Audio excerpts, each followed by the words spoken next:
अस्सलाम वालेकुम नाजरीन, मैं हूं हबीबुर रहमान और आप देख रहे हैं यूट्यूब चैनल स्मार्ट स्टडी।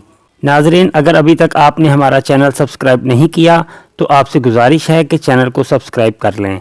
चलें बढ़ते हैं आज की खूबसूरत कहानी की तरफ। आज वो अपनी तमाम मसरूफियात को पसे पुश्त डालकर दरवेश के पास पहुंचा। जब उसकी बारी आई तो उसने दोनों हाथों से मुसाफहा किया और बिला तमहीद दरवेश से दुआ करने को कहा। दरवेश ने नौजवान के कंधे पर हाथ रखा और बड़े जज़ब से दुआ दी, अल्लाह तुझे आसानियाँ बांटने की तौफीक अता फरमाए। दुआ लेने वाले ने हैरत से कहा, हज़रत अल्हम्दुलिल्लाह, हम माल पाक करने के लिए हर साल वक्त पर ज़कात निकालते हैं, बलाओं को टालने के लिए हस्बे ज़रूरत सदका भी देते हैं, इसके अलावा मुलाजमीन की ज़रूरतों का भी ख्याल रखते हैं। हमारे काम वाली का एक बच्चा है जिसकी तालीम का ख़र्चा हमने उठा रखा है। अल्लाह की तौफीक से हम तो काफ़ी आसानियाँ बांट रहे हैं। दरवेश थोड़ा सा मुस्कुराया और बड़े धीमे और मीठे लहजे में बोला, मेरे बच्चे, सांस, पैसे और खाना, ये सब तो रिज़्क की मुख्तलिफ किस्में हैं, और याद रखो राज़िक और अर्रज़ाक सिर्फ़ और सिर्फ अल्लाह ताला की ज़ात है। तुम या कोई और इंसान या कोई और मखलूक नहीं। तुम जो कर रहे हो, अगर ये सब करना छोड़ भी दो तो अल्लाह ताला की ज़ात ये सब कुछ फ़क्त एक साथ में सबको अता कर सकती है। अगर तुम ये कर रहे हो तो अपने अशरफुल मखलूक़ात होने की ज़िम्मेदारी अदा कर रहे हो। दरवेश ने नरमी से उसका हाथ अपने दोनों हाथ में लिया और फिर बोला, मेरे बच्चे, आओ मैं तुम्हें समझाऊं कि आसानियां बांटना किसे कहते हैं।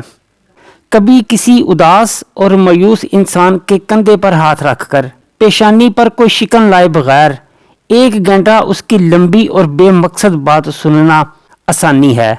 अपनी ज़मानत पर किसी बेवा की जवान बेटी के रिश्ते के लिए संजीदगी से तगोदो करना आसानी है।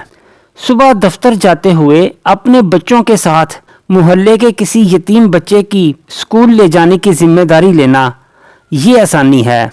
अगर तुम किसी घर के दामाद या बहनोई हो तो खुद को ससुराल में ख़ास और अफजल ना समझना, ये भी आसानी है। गुस्से में बिफरे किसी कमज़ोर आदमी की कड़वी, कसीली और गलत बात को नरमी से बर्दाश्त करना, ये भी आसानी है। चाय के खोखे वाले को ओए कहकर बुलाने की बजाय भाई या बेटा कहकर बुलाना भी आसानी है। गली मोहल्ले में ठेले वाले से बहस मुबाहसे से बचकर खरीदारी करना, ये आसानी है। तुम्हारा अपने दफ्तर, मार्केट या फैक्ट्री के चौकीदार और छोटे मुलाजमीन को सलाम में पहल करना, दोस्तों की तरह गर्म जोशी से मिलना, कुछ देर रुक कर उनसे उनके बच्चों का हाल पूछना, ये भी आसानी है। हस्पताल में अपने मरीज के बराबर वाले बिस्तर के अनजान मरीज के पास बैठकर उसका हाल पूछना और उसे तसल्ली देना, ये भी आसानी है। ट्रैफिक के इशारे पर तुम्हारी गाड़ी के आगे खड़े शख्स को हॉर्न ना देना जिसकी मोटरसाइकिल बंद हो गई हो, समझो तो ये भी आसानी है।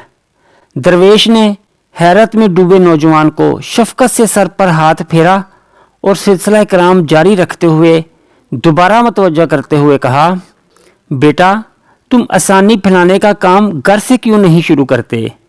आज वापस जाकर बाहर दरवाजे की घंटी सिर्फ 1 मरतबा देकर दरवाज़ा खुलने तक इंतज़ार करना। आज से बाप की डांट ऐसे सुनना जैसे मोबाइल पर गाने सुनते हो।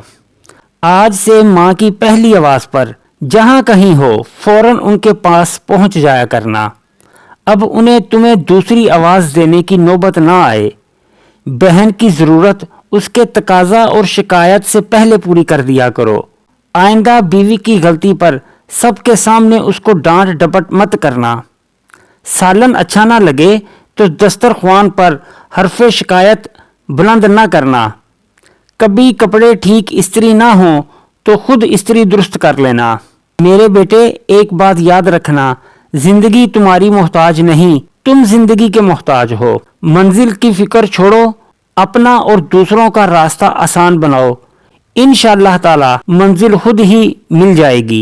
आए सदके दिल से दुआ करें کہ اللہ تعالی ہم سب کو آسانیاں بانٹنے کی توفیق عطا فرمائے، آمین ثم آمین یا رب العالمین۔ امید ہے دوستو آپ کو یہ کہانی پسند آئی ہوگی۔ اگر ویڈیو پسند آئے تو ویڈیو کو لائک اور چینل کو سبسکرائب کر دیجئے گا۔ چلیں ملتے ہیں اپنی اگلی کسی ویڈیو میں، تب تک کے لیے اللہ حافظ۔